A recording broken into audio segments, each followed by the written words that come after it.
אני רוצה לתת לכם עדכון יומי קצר וגם ইসরায়েলের প্রধানমন্ত্রী বেনিয়ামিন নেতানিয়াহুকে মহান নায়ক দাবি করে তার দুর্নীতি বিচার বাতিল করার আহ্বান জানিয়েছেন মার্কিন প্রেসিডেন্ট ডোনাল্ড ট্রাম্প।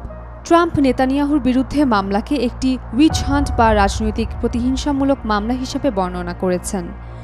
আন্তর্জাতিক সংবাদ মাধ্যম আল জাজিরার প্রতিবেদন থেকে এই তথ্য জানা যায়। বুধবার ২৫ জুন ট্রাম্প তার ট্রুথ সোশ্যাল প্ল্যাটফর্মে লেখেন, বেনিয়ামিন নেতানিয়াহুর বিচার অবিলম্বে বাতিল করা উচিত, অথবা এই মহান নায়ককে ক্ষমা করে দেওয়া উচিত, যিনি ইসরায়েলের জন্য এত কিছু করেছেন। তিনি বলেন, নেতানিয়াহু সোমবার আদালতে হাজির হবেন বলে আমি জানতে পেরেছি।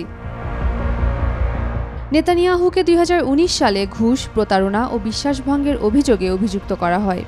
তার বিচার শুরু হয় ২০২০ সালে এবং এতে ৩টি ফৌজদারি মামলার কথা রয়েছে।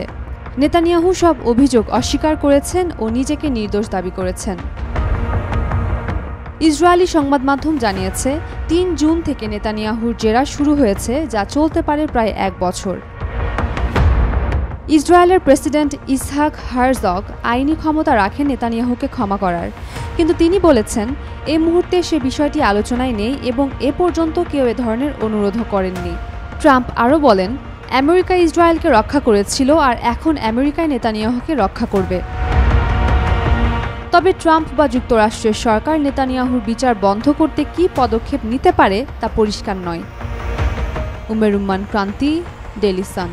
For more updates, follow us on Facebook, subscribe our YouTube channel, get the latest update on www.daily-sun.com.